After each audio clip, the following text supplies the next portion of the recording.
Get ready, start. As Anna Hajar's fast unto death enters the fourth day, the UPA government has shown no signs of relenting on Team Anna's main demand, the enactment of an effective Lokpal bill to curb corruption in the top echelons of the establishment. Ironically, this is a country where millions go hungry every day without attracting public attention, but fasting voluntarily and with such frequency to press for the noblest of all cases. Today, prevention of corruption has seldom been witnessed in independent India before. Not surprisingly, it has attracted unprecedented attention and adulation. However, while undertaking repeated fasts for enactment of and effective Lokpal Bill underlines the unwavering commitment and courage of Team Anna. At the same time, it highlights certain other facts. It shows the agitators are not trying to build a parallel mass based on the strength of a constructive program, as was done by Mahatma Gandhi. Fasting is the last weapon in the armory of a non-violent movement, and its rampant use tends to blunt the edge of the weapon. While Gandhi, the creator of this weapon, used it on many occasions, he had many other weapons too in his armory, especially his constructive social program. Team Anna, however, lacks other tools of mass mobilization or social reconstruction.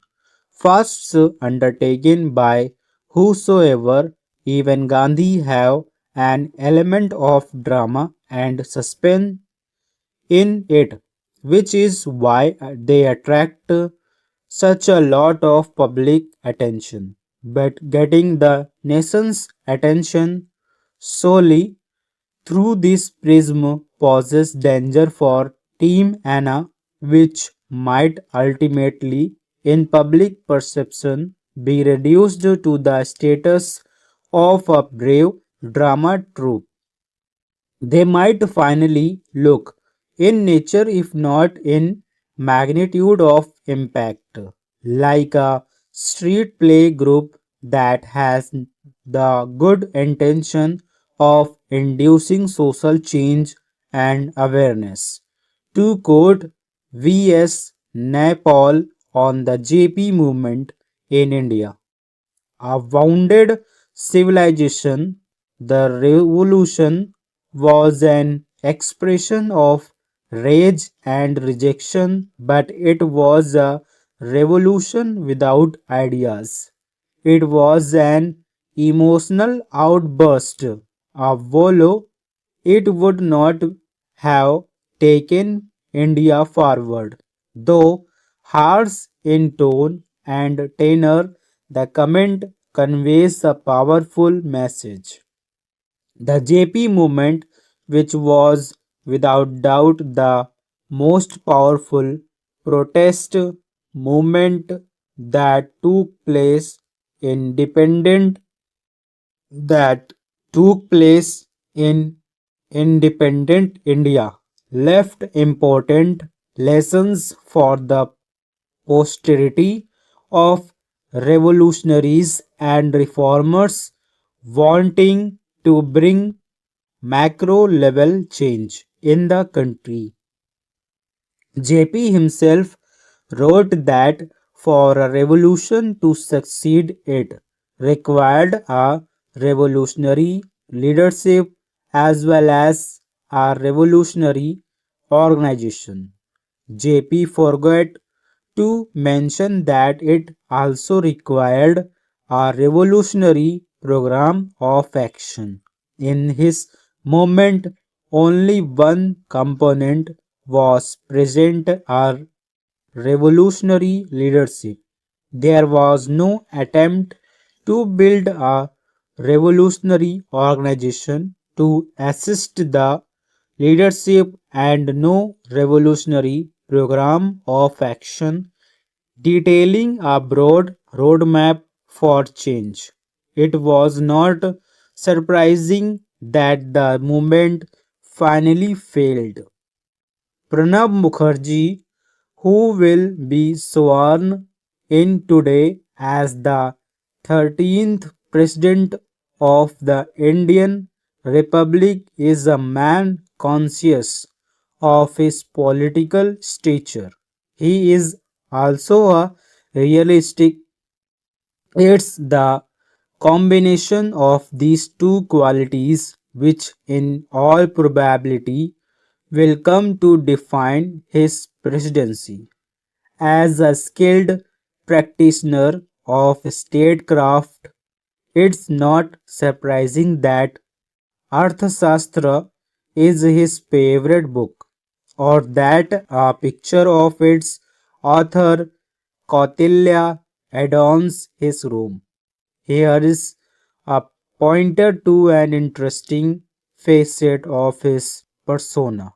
Mukherjee had refused to pick up the phone and dial Mamata Banerjee's number himself to seek her support for his candidature. Instead, he go his secretary and senior Congress leaders to line up an appointment to see her. The meeting, though, did not materialize. Fearing Mamta's rejection, Mukherjee might not have wanted to land himself in such a situation. It's another matter that Mamta was later compelled to eat her words and vote for him by way of an explanation for his reluctance to make that phone call. Mukherjee recounted what Indira Gandhi, who influenced him deeply as she did a generation of Congress leaders, had once told him, political standing, Gandhi said, must never be compromised. A 6 feet tall man could lose weight if he was not given enough to eat, but he couldn't and shouldn't lose weight. Pranab Mukherjee has also demonstrated a rare ability to read the writing on the wall.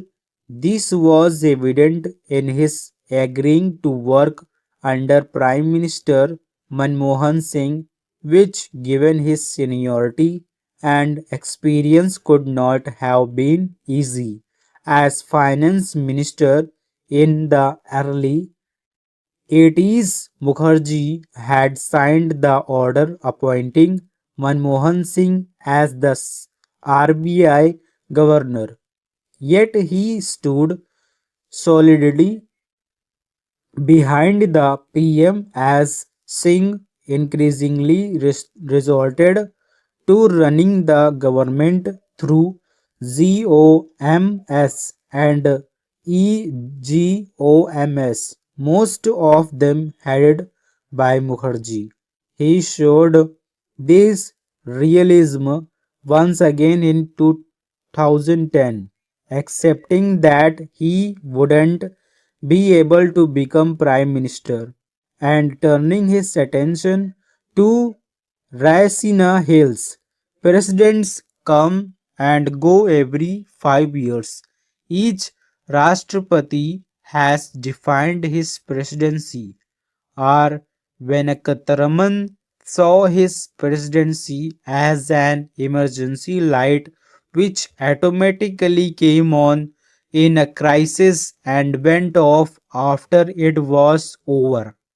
K.R. Narayanan saw himself as working president while APJ Abdul Kalam was the people's pledge. How will Pranab Mukherjee fashion his presidency? Will his tenure be like that of the first president Rajendra Prasad, who enjoyed a parity of stature with the then PM Jawaharlal Nehru and counseled the government on a host of issues? But while Rajendra Prasad often volunteered advice even unsolicited to Nehru, Manmohan Singh is likely to informally seek Pranab Mukherjee's advice himself. There are thousand informal ways for a president to help the PM.